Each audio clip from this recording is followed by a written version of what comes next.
বারুইপুরের ঘটনায় হুঁশিয়ারি শুভেন্দু অধিকারীর, পাল্টা হুঙ্কার কল্যাণ বন্দ্যোপাধ্যায়ের।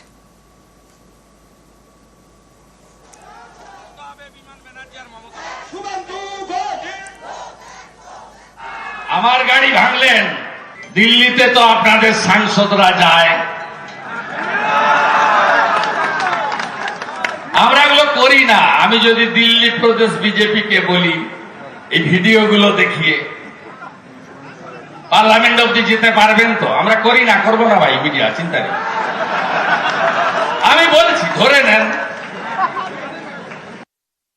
ভিডিও পাঠানো যায়, পাঠান দেখি কত বড় ভিড়, ও দেখি কোন ডেটে আসবে বলে দিতে বলো আগে থেকে, দেখি ওর কত বড় হিম্মত আছে। ওর ছাতিতে জোর থাকলেও দিল্লির বুকে আমাদের কিছু করে দেখা, থ্রেট করেই চালিয়ে দিল, ভেবে যে ও থ্রেট করবে আর আমরা তো ভয় ঢুকে থাকবো। 65টা সিআইএসএম নিয়ে তো ঘোরে, আবার বড় বড় বাদ কি বলছে। এরকম একটা এড়ে পাকা ছেলে আমি রাজনীতিতে কখনো দেখিনি। ওসব করে কিছু হবে না রে শুভেন্দু, বাচ্চা আছিস যা। আবারও গরম ভাটপাড়া। বুধবার রাতে মিল কর্মীদের মধ্যে সংঘর্ষ, পড়ল বোমা, চলল গুলি, এক যুবকের পায়ে গুলি লাগে। এ নিয়ে বিজেপি নেতা অর্জুন সিং এবং ভাটপাড়ার তৃণমূল বিধায়ক সোমনাথ শ্যামের মধ্যে তরজা তুঙ্গে।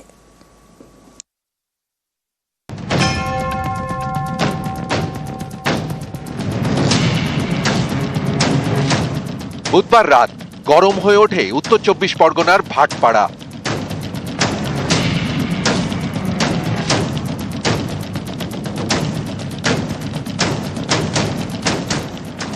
পড়ল বোমা, চলল গুলি, গুলিবিদ্ধ এক যুবক, তাকে ভর্তি করা হয় কল্যাণী জেএনএম হাসপাতালে।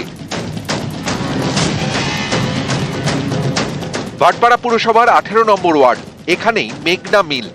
বুধবার রাতে এই মিলের বাইরে কর্মীদের মধ্যে গন্ডগোল বাধে।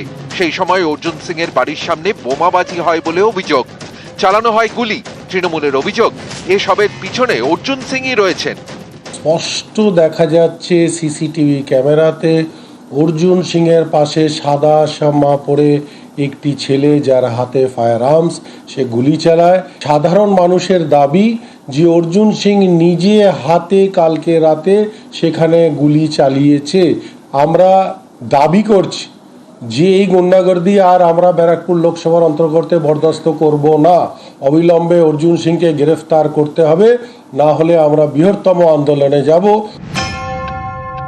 ওখানে তো সিসিটিভি ক্যামেরা আছে, কারা গুলি চালাচ্ছে, কারা পালাচ্ছে, সবই তো দেখা যেতে পারে। অত আমার দিন খারাপ হয়ে যায় না কি আমাকে পার্সোনালি গুলি চালাতে হবে?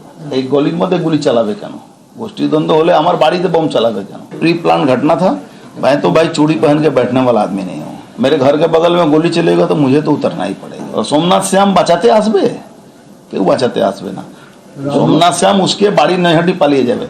ভাটপাড়ায় এই অশান্তির ঘটনায় অর্জুন সিংকে নোটিশ পাঠায় জগদ্দল থানা। তাকে থানায় ডেকে পাঠানো হয়, কিন্তু অর্জুন সিং থানায় যাননি। তখন পুলিশই অর্জুন সিং এর বাড়িতে যায়।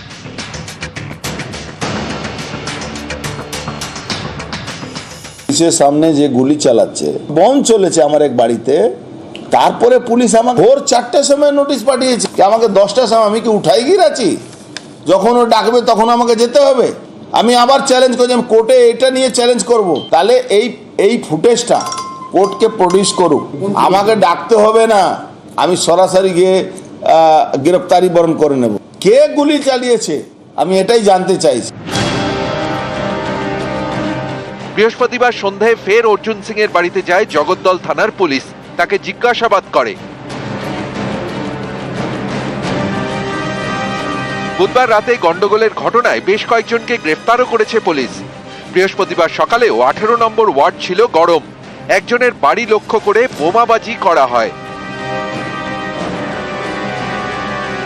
নিউজ 18 বাংলা। বিকেলে অর্জুনের বাড়িতে পুলিশ, আর সন্ধ্যায় অর্জুনের বাড়িতে শুভেন্দু অধিকারী।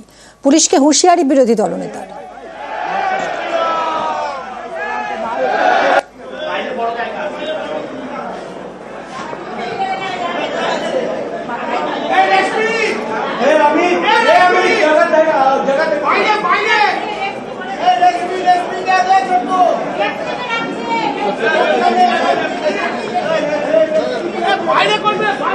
বাইরে বাইরে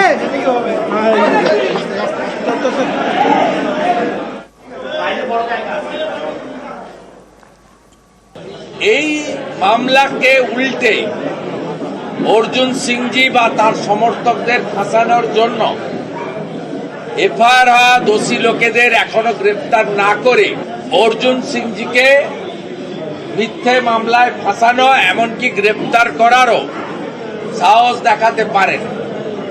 আমি বিরোধী দলনেতা হিসেবে পরিষ্কার হুঁশিয়ারি দিয়ে যেতে চাই, অবিলম্বে যে নির্দিষ্ট লোক ফিরোজ, সাদ্দাম, যাদের নামে এফআইআর হয়েছে, যদি গ্রেপ্তার না করেন তাহলে আমরা কমিশনারেট ঘেরাও যেমন করব, অর্জুন সিংজিকে যদি উত্ত্যক্ত করা হয়, গ্রেপ্তারের চেষ্টা হয়, আমরা ব্যারাকপুর শিল্পাঞ্চল জুড়ে বন্ধ হরতালের দিকেও যেতে বাধ্য হব।